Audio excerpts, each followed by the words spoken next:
Hello everyone. Hello. Okay. ဒါတော့နေ့ကြီးရဲ့ကိုဆက်လာခြင်းကလုံးဆွဲလိုက်တဲ့ခါကြလို့ရှိရင်တွေ့ရမယ် default boilerplate template page ပဲဖြစ်ပါတယ်။အဲ့တော့ကျွန်တော်တို့စ run လို့ရှိရင်ကျွန်တော်တို့က npm run dev ဆိုပြီးတော့စရိုက်ကမှာဖြစ်ပါတယ်။ကျွန်တော်ဒါကိုလည်းကျွန်တော် instruction page မှာကျွန်တော်ရေးပြီးထားတယ်ပေါ့နော်။အဲ့ဒါလေးကိုချက်ကြည့်ပြီးတော့ run ကျင်ရတယ်။ Okay အဲ့ဒါဆိုရင် set up လုပ်ပြီးသွားအားလုံး set up လုပ်ပြီးသွားပြီဆိုလို့ရှိရင်ဒါလေးကို run ကျင်မှာဖြစ်ပါတယ်။ Okay ကျွန်တော်စ run အောင် Okay သူကဆက်လာခြင်း default အနေကြီးရဲ့ default က local host 3000 run ပါ local host 3000ကိုချက်ကြည့်အောင်ဘယ်လိုလေးပြမယ်။ Okay ဒါကတော့နေကြီးရဲ့ဆက်လာခြင်း page ပဲဖြစ်ပါတယ်သူကဆက်ကြည့်ဒါနေကြီးရဲ့ကိုဆက်လာခြင်းdownload ဟာဗာလဲ ဆက်လာခြင်း install လုပ်လိုက်ရင်ဒီ page ကိုတွေ့ရမယ်ပေါ့နော်ဒါကို edit လုပ်လို့ရပါတယ်အဲဆိုရင်ဒါသူ့ရဲ့ default page ကိုမကြိုက်ဘူးကျွန်တော်တို့က edit လုပ်မယ်ဆိုလို့ရှိရင်ဒီ fura အောက်က page.tsh ကိုကျွန်တော် edit လုပ်လို့ရပါတယ်ဆိုတော့ကျွန်တော်ဆန်းပြအောင် sorry စာလုံးအကြီးနဲ့ဝင်အောင် div okay h1 home page ချိန်သွားမှာဖြစ်ပါတယ်ဒါဆိုရင်ဒီလိုချိန်သွားတာကိုချက်ချင်းနေကြီးရဲ့ bundler ESP ကချက်ချင်းတန်းတိပါတယ်millisecond အတွင်းမှာသူကဒါကိုချိန်ပြီးတော့ render ပြသွားတာဖြစ်ပါတယ် okay ဆိုရင်ဒါကကျွန်တော်တို့အရင် React.js မှာလို့ server client တခုပဲပြတာမဟုတ်ဘူးဗျသူကဒီအကောင်ကြီးကဘယ်လိုပြောရမလဲဒီကောင်ကြီးကserver side rendering ဖြစ်ပါတယ်သူကနှစ်ခုပေါ့လေ server side run နဲ့ client side run နဲ့ဒီကသူ့စီမှာက state သုံးလို့မရ client state တွေသုံးလို့မရသေးပါဘူးအဲ့ဒါကိုဘယ်လိုကြည့်မလဲဆိုတော့ကျွန်တော်ခု state သုံးပြလိုက်ရင်သူက error တက်သွားမှာပါစမ်းပြအောင်hello ပဲပြပါမယ် hello အဲ့ဒါကိုခါတိုင်းကျွန်တော်တို့ React.js မှာပြောသလိုပဲ use state ဆိုပြောရင် error တက်သွားမှာဖြစ်ပါတယ်ဒါဆိုရင်သူကu client ဆိုရဲဟာကိုသုံးမှာဆိုပြီးတော့ကျွန်တော်တို့က client component statement တွေကိုသုံးမှာဆိုပြီးတော့ပြမှာဖြစ်ပါတယ် okay အဲ့ဒါဆိုရင်ကျွန်တော်တို့ဒီကောင်းကိုဘယ်လိုသုံး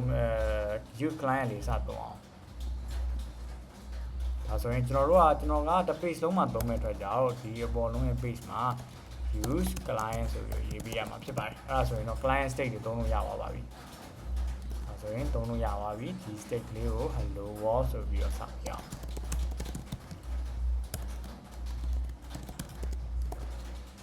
ဒါဆိုရင်လုံးလုံးအောင်မှာဖြစ်ပါတယ် okay ကျွန်တော်တို့အရင်ပြောခဲ့ရသလိုဒီသင်ခန်းစာမှာတော့ကျွန်တော်တို့ကmodernize ဖြစ်နေတဲ့ app router ကိုကျွန်တော်တို့ကအဓိကပြောသွားမှာဖြစ်ပါတယ်ဒီခိုင်းလဲကြုံလို့ page router ကို share သွားပြီးမယ်ပေါ့လေအခုအဲ့ဆိုရင်ကျွန်တော်တို့ page အသစ်စောက်ကြည့်အောင်ဘယ်လိုသွားမလဲဆိုတော့ကျွန်တော်တို့ fura တစ်ခုစောက်အောင်မှာဖြစ်ပါတယ် okay fura တစ်ခုစောက်မယ်အမှာ grid ဆိုပြီးတော့ပဲရိုက်ကြည့်လိုက်မယ် grid ဒီထဲမှာကျွန်တော်တို့က page တစ်ခုစောက်ရအောင်မယ် page.tsh ဆိုပြီးကျွန်တော်တို့စောက်အောင်မယ်အဲ့မှာ React ရဲ့ထုံးစံတိုင်းပဲ export default function agree page Next.js မှာတော့သူက default function ကိုပဲသူက render ချပေးသွားတာဖြစ်ပါတယ်ဒါဆိုရင်ကိုကတက်ကြီးroute တွေပါ declare လုပ်စရာမလိုတော့ဘူးပေါ့နော် okay အဲ့ဆိုတော့ဒါဆိုရင်ကျွန်တော်တို့ဒီ page မှာဟိုလေးကိုစအောင် okay hello greeting okay ဆိုရင်ကျွန်တော်တို့ကဒီ page ကိုတွားချင်ရင် router က local router ကပဲ greet ဆိုပြီးတော့ပြီးလိုက်မှာဖြစ်ပါတယ်အဲဆိုရင်ကျွန်တော် hello greeting ဆိုတဲ့ဟိုလေးကိုရောက်မှာဖြစ်ပါတယ်အဲဆိုရင်မြင်ရလားတော့မသိဘူး okay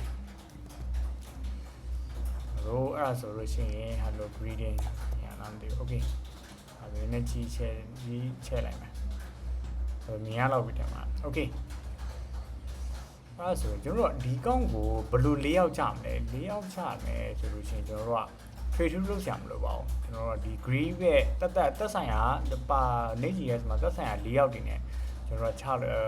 begin လုပ်ပေးထားတဲ့ feature တွေသုံးလို့ရပါတယ်ဟိုဥပမာကျွန်တော်တို့က layout.tsx ဆိုပြလိုက်ပဲပေါ့နော်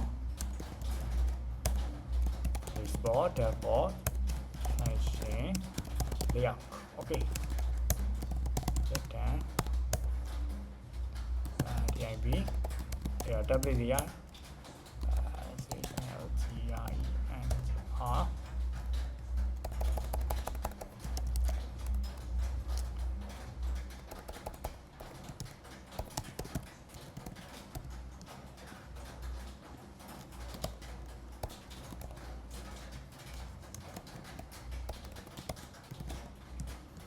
ကျွန်တော်ဒီမမှတ်မိတော့တော့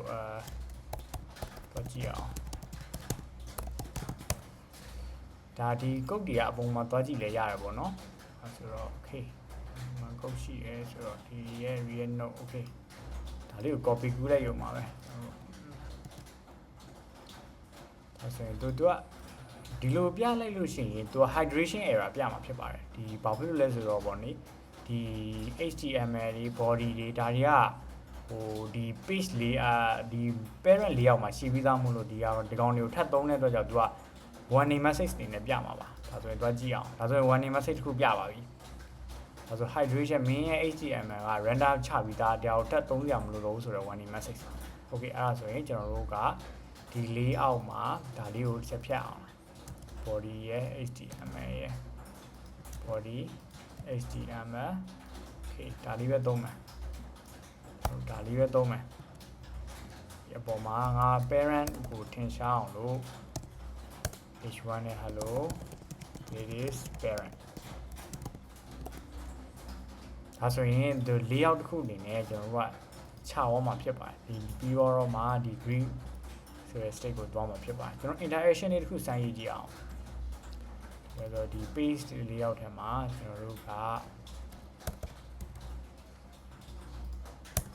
state တစ်ခုတတ်မှတ်မယ် client state client state ကိုသုံးချင်ကျွန်တော်ခိုင်းလို့ပဲ use client ဆိုတာသုံးပြရမှာဖြစ်ပါတယ်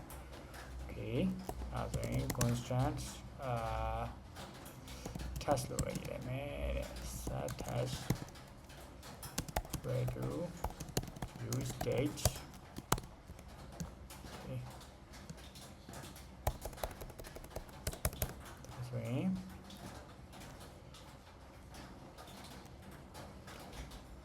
button လေးကိုနှိပ်လိုက်တာနဲ့ click ဆိုဟို hello ဆို wall ဆိုပြီးပြပြပါဆိုပြီးကျွန်တော်ရေးချင်ပါတယ်အဲဆိုတော့ handle constraint handle click equal to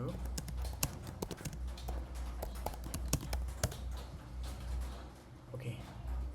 ဆိုရင်ကျွန်တော်က state ကိုခိုင်းလို့ပဲreact.js မှာတော့ပဲ state chain လေးလုပ်ပြရမှာဖြစ်ပါတယ်ဆိုတော့ wall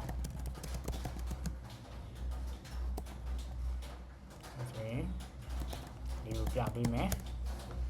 ဘတ်တန်လေး click နေလိုက် okay ဒါဆိုရင် provide ရ okay provide ဒါပေမဲ့ကျွန်တော် empty string ပေးထားတယ် empty string ဆိုတော့မပြသေးဘူးဘတ်တန်လေးကို click နေမှဆိုတော့ on click ဒီလိုလေးရေးပေးရမယ် arrow function လေးနဲ့ handle click okay ဒါလေးကိုနှိပ်လိုက်ရင် hello wall ဆိုပြီးတော့သူကပြအောင်မှာဖြစ်ပါတယ်ဒါဆိုရင်တက်ပြခြင်းသူကို p လေးချက်ထားတယ်ဟုတ်လေဟိုVS Code မှာတော့အဲ့လို web လုပ်ချင်တာလို့ဆိုရင် web abbreviation ဆိုတာရှိပါတယ် p tag ဆိုရင်ဒါဆိုရင်သူက p tag လေးတစ်ခုလောက်သွားပြီးမယ်ပေါ့လေအဲ့ဒါကြည့်လိုက်ဟယ်လိုပေါ့ဒီကြောင် refresh စပြန်လို့ style ပြန်တော့ကြအောင် okay ဒီသင်ခန်းစာလေးကတော့ဒီလောက်ပါအားလုံးကျေးဇူးပါနောက်